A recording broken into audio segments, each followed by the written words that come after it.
Good morning. You're watching A News. I'm Dilek Tuna. Here are the top stories for the hour. Israeli Prime Minister Benjamin Netanyahu does not rule out further strikes on Hamas leaders abroad. US and China reach framework deal on TikTok. Trump says the US struck another alleged Venezuelan drug vessel, killing 3 people.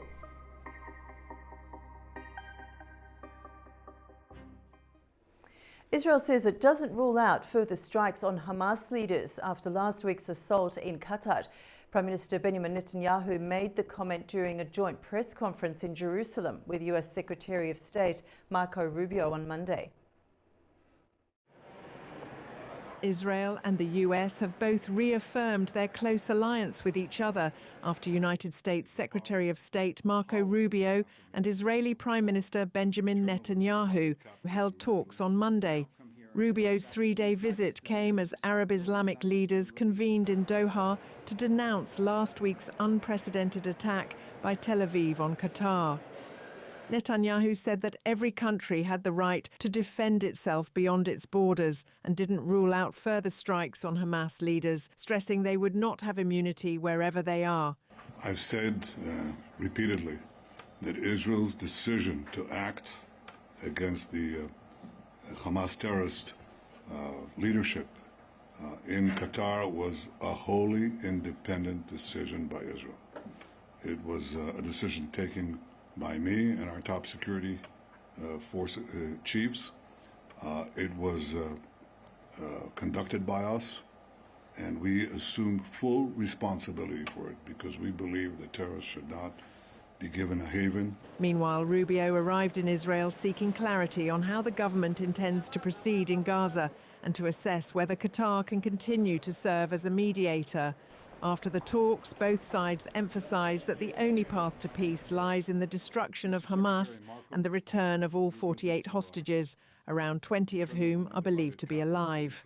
What role can Qatar play possibly in reaching an outcome here that leads not just to the end of this hostilities, not just to the release of all of the hostages, both living and deceased, not just the disarmament and elimination of Hamas, but also a better future for the people of Gaza, which isn't possible as long as Hamas exists, which isn't possible as long as 48 hostages are being held.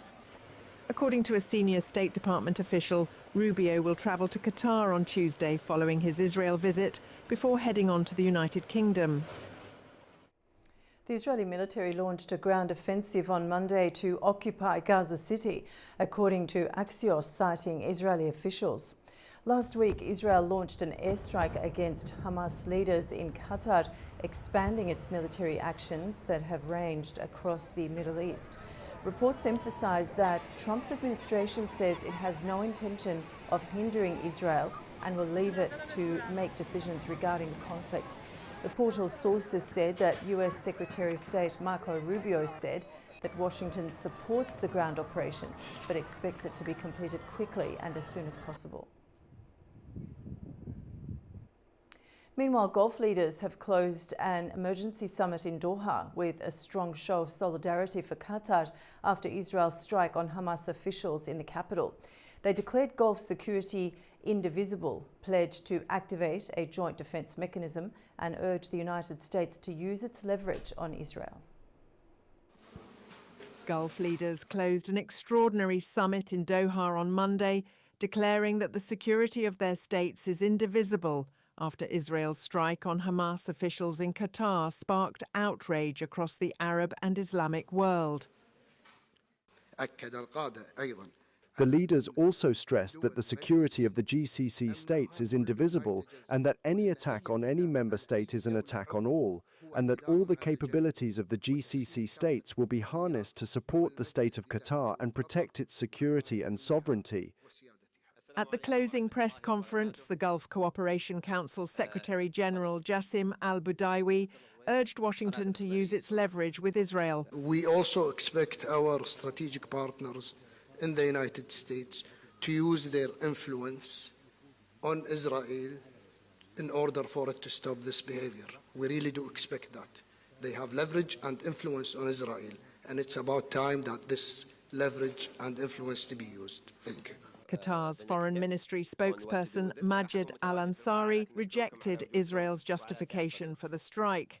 The Israeli justifications for this behavior are completely invalid. According to international law, morally invalid, and invalid according to all the principles upon which the international community was formed. In a written statement, Gulf leaders also announced that the GCC's joint defence body will meet in Doha and called for measures to activate the bloc's collective defence mechanism, though without providing details. Earlier, Qatar's Emir Sheikh Tamim questioned Israel's dual approach of negotiating while striking Hamas leaders.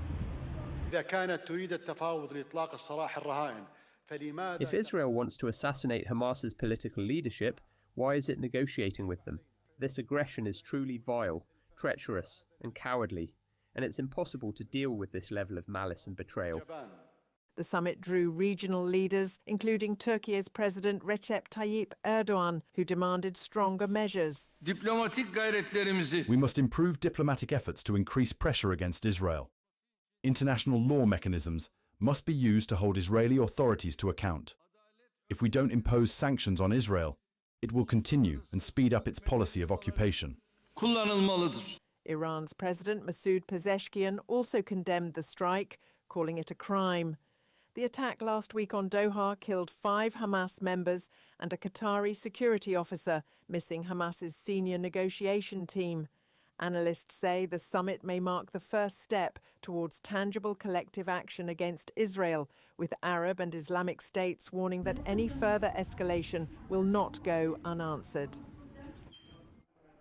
Warsaw says the cheaply made drones that breached NATO airspace were Russian and reveal a major gap in the alliance's defence.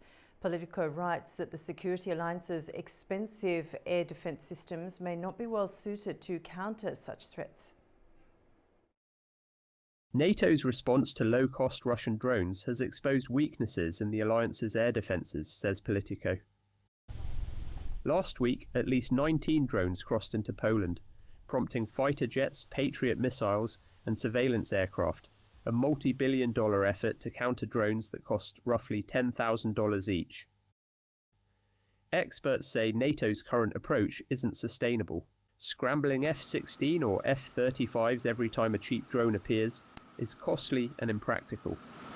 Politico reports the alliance now needs practical, cost-effective anti-drone systems, instead of relying solely on high-end jets or missile defences. By contrast, Ukraine achieves an 80 to 90% interception rate using thousands of low-cost interceptor drones produced domestically. Military personnel also uses electronic countermeasures and coordinated night operations to handle hundreds of drones at once. Air defence has long been a capability gap for NATO countries. Systems like the US Patriot or Franco-Italian SAMP-T cost hundreds of millions each, making them unsuitable for frequent low-cost threats. The issue was also raised during a NATO briefing in Brussels, where diplomats confirmed to Politico that frequent low-cost drone incursions expose the alliance's lack of preparedness. US President Donald Trump will arrive in the UK on Tuesday evening for an unprecedented second state visit to the country. The 3-day trip mixes royal pageantry with high-stakes talks as London and Washington prepare new trade and energy deals alongside discussions on Ukraine and defence. The 3-day visit will run from Tuesday to Thursday. Trump and First Lady Melania will be welcomed at Windsor Castle by the King and Queen alongside the Prince and Princess of Wales before taking part in 4 royal ceremonies, including a carriage procession and a lavish state banquet. But this visit isn't just about pomp. The US and UK are expected to announce major agreements on technology and civil nuclear energy, including multi-billion-pound projects to power AI data centers. The United Kingdom also hopes to finalize steel and aluminium tariffs as part of a wider trade deal. On Thursday, Prime Minister Keir Starmer will host Trump at Chequers, where they will discuss Ukraine, defense cooperation and the economy. This visit comes as Britain has already secured over $1.25 billion in fresh US investment, with tech giants like OpenAI expected to announce more deals during the visit. It's a high-stakes moment for Starmer, who hopes the royal pageantry will strengthen ties with Washington and turn this rare second state visit into a political and economic win. This is Zeina Ferezadeh, Foreign News, London, United Kingdom. Following a new round of US-China trade talks in Madrid, US Treasury Secretary Scott Bessent has said a framework for a TikTok deal has been reached. Final details are expected after Presidents Donald Trump and Xi Jinping speak on Friday. US Treasury Secretary Scott Bessent said on Monday that a framework for a TikTok deal had been reached in Madrid, paving the way for the app's shift to US ownership. He added that final details would be determined when President Donald Trump speaks with Chinese President Xi Jinping on Friday. Trump had hinted earlier in a Truth Social post that young Americans would be very happy with the outcome. The announcement came as US and Chinese delegations met in Madrid for a fourth round of negotiations in 4 months. Washington has warned it will proceed with a ban on TikTok unless its Chinese parent company ByteDance divests ownership and Beijing eases demands on tariffs and technology restrictions. Prior to the second day of talks, US Treasury Secretary Scott Bessent said both sides had made good progress on technical details, but stressed that Washington would not trade away national security for a social media app. Beijing, meanwhile, denounced US pressure tactics as economic coercion and accused Washington of violating prior consensus between the two leaders. Talks are unfolding against a wider backdrop of tariffs, rare earth restrictions, and US curbs on Chinese chip makers. China has responded with its own investigations, including a new probe into US giant Nvidia. The Madrid discussions are set to wrap up this Wednesday. India and the United States will hold trade talks on Tuesday. This raises hopes after President Trump put tariffs on India for buying Russian oil. US Trade Representative Brendan Lynch will visit New Delhi for 1 day, according to Indian negotiator Rajesh Agarwal.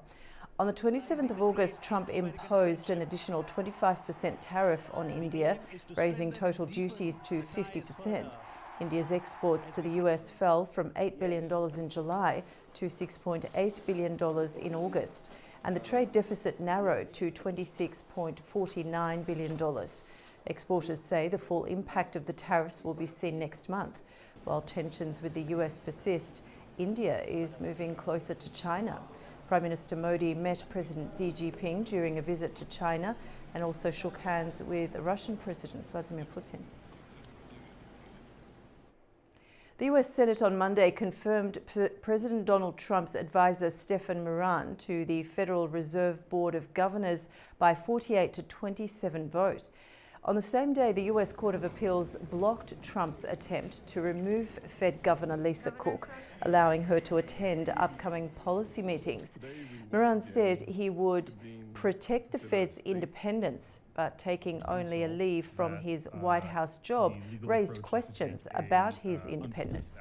Trump is pressuring the Fed to cut interest rates quickly and by larger amount. Cook denied mortgage and fraud claims, calling them a pretext for firing her over her monetary policy views. Her term runs until 2038.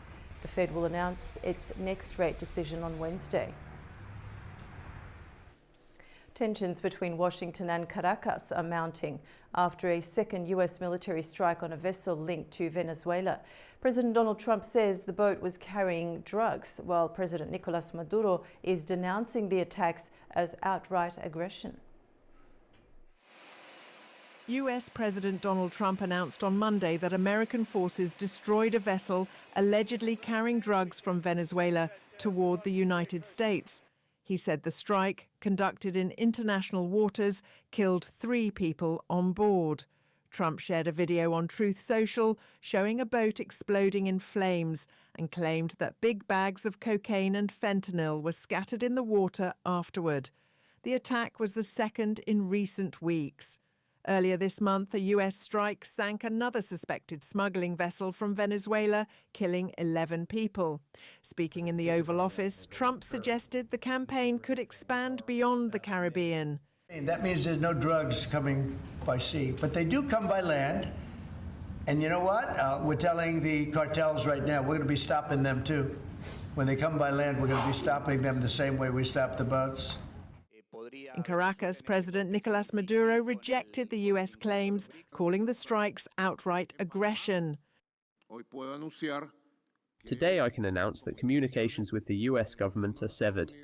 They are severed by them, with their threats of bombs, death and blackmail. We do not operate under threats. With intimidation there will never be anything, and they know it. So they have moved from a stage of strained communication to none at all, and history will continue. Maduro also accused US forces of illegally boarding a Venezuelan fishing boat in the country's exclusive economic zone, describing it as an attempt to provoke a clash. The escalating standoff comes amid a broader US naval build-up in the southern Caribbean, raising fears of further confrontation between the two governments.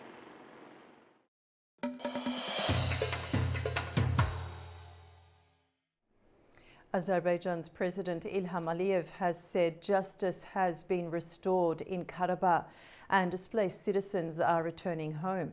Speaking to residents of Khojaly villages, Aliyev spoke on large-scale reconstruction and peace efforts. Azerbaijan ended the Armenian occupation, put an end to separatism, restored justice, and today we are building and creating in Karabakh.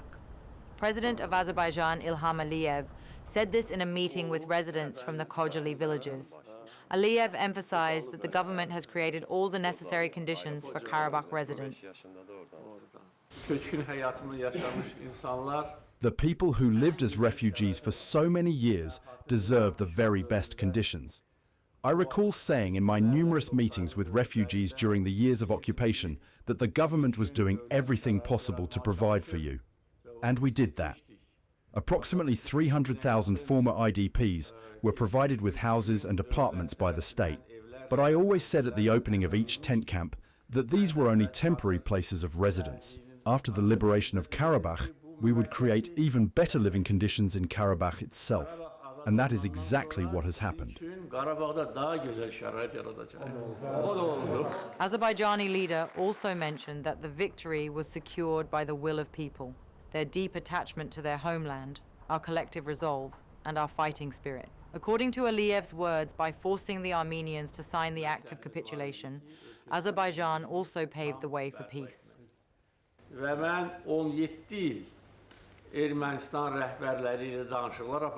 For 17 years I held talks with the leaders of Armenia, trying to convince them that if they did not vacate our lands voluntarily, war would be inevitable.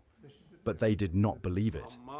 Onlar hesap edirdiler ki bu olmayacak. Hesap edirdiler ki onların arkasında duran büyük devletler, güçler onlara They thought that the great powers behind them, those who gave them weapons, money and political support, would protect them forever. Ama hesaplamıyorlar düzgün. Bizim irademizi hesaplayabilmemiştiler. Ama mən dəfələrlə onlara demişdim ki öz xoşunuzla çıxın. But they miscalculated our resolve. I told them many times, leave our lands of your own free will. Even after the Second Karabakh War, after our glorious victory, after the liberation of Shusha, I told them there was no place for separatism in Azerbaijan. Gəlin Azərbaycan qanunlarına tabe olun. Gəlin Azərbaycan vətəndaşlığı. They should abide by Azerbaijan's laws, accept Azerbaijani citizenship, and live here in peace. No one would ever object. Yet both their military and political provocations, their arrogance and their negative attitude toward us continued. Faktiki olarak bize olan mənfi münasibət yenə də özünü göstərdi. President Ilham Aliyev also marked that entire Karabakh and East Zangezur is a construction site and that the citizens of Azerbaijan are at the heart of all political steps. President Kassym-Jomart Tokayev will make a state visit to Moscow this November. This type of visit represents the highest level of bilateral diplomatic relations and signifies a special stage in cooperation between the two countries. Our correspondent Fariza Kalimurzina reports from Almaty with details. President of Kazakhstan, Kassym-Jomart Tokayev, will visit Russia in November. Kazakhstan's ambassador to Russia, Dauren Abayev, announced preparations for the visit, calling it the highest form of bilateral international event, which Astana considers highly important. Relations between Kazakhstan and Russia have traditionally been close economically, militarily and culturally, but in recent years they have experienced changes. From January to June 2025, trade turnover between the two countries reached $12 billion. Russia, which used to be Kazakhstan's largest trading partner, is now second only to China, accounting for nearly 1/5 of Kazakhstan's foreign trade. Efforts are underway to boost trade to $30 billion.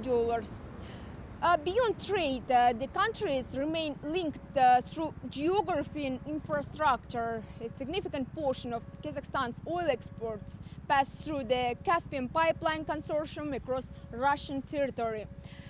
Russian businesses have invested in Kazakhstan in projects ranging from purchasing the airport in Ural City to building coal power plants valued at $6 billion. And in 2023, Rosatom acquired a stake in Kazakhstan's largest uranium deposit, controlling about a quarter of its uranium production. And this year, Kazakhstan once again chose Rosatom to build its first nuclear power plant. However, the war in Ukraine and resulting international sanctions have affected these ties. In the second quarter of 2025, over 720 Russian companies ceased operations in Kazakhstan, reducing their total number to 17,600.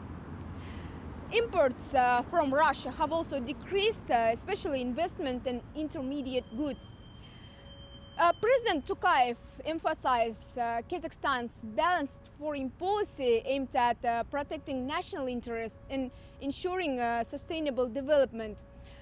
The country seeks to maintain balance in relations with Russia, China and the West, while strengthening ties with Turkic states and positioning itself as an open and reliable partner. But growing geopolitical tensions are making this balance harder to maintain. Experts say a few countries in the region can manage such delicate maneuvering, but Kazakhstan so far holds its course. Against this backdrop, Tokayev's upcoming visit to Moscow is seen as a step toward continuing pragmatic relations between the two countries under new circumstances. Details of the talks between the two leaders have not been disclosed, but this will be Tokayev's first state visit to Moscow as president. From Almaty, Kazakhstan, Fariza Kalimurzina, A News. Uzbekistan's trade with China rose 8% this year, alongside a sharp rise in foreign-backed enterprises. Our correspondent Sevil Rajapova has more in Tashkent. Uzbekistan is continuing to strengthen its appeal to foreign investors. As of September 1st, companies with foreign participation in the country reached 16,946, with 170 new enterprises established in just 1 month, with China remaining the leading investor. Many of these new ventures operate in key sectors, such as trade, industry, construction, IT, and communication. In 2024, trade turnover with China totaled about $12.4 billion, while in the first 6 months of 2025, that turnover rose to $6.5 billion, marking an 8% increase compared to the same period last year. At the regional level, tourism exemplifies how investment is driving broader developmental gains. Over the past 8 years, the region has attracted nearly $2 billion in investment, launched over 25,000 industrial enterprises, and doubled production output. Major infrastructure improvements include restoring canals, building a bridge over the Amur Darya River, and expanding water supply and sewage networks. New projects underway supported by Australia, Slovakia and South Korea show the region's potential to diversify into renewable energy and high-tech industries. Together, these trends highlight how Uzbekistan is increasing its appeal to foreign investors and how regions are converting investment into industrial growth and improved infrastructure. It is Sivir Vajapova reporting from Tashkent, Uzbekistan, A News. That's the news update from us in Baku this morning. Stay tuned to A News for more.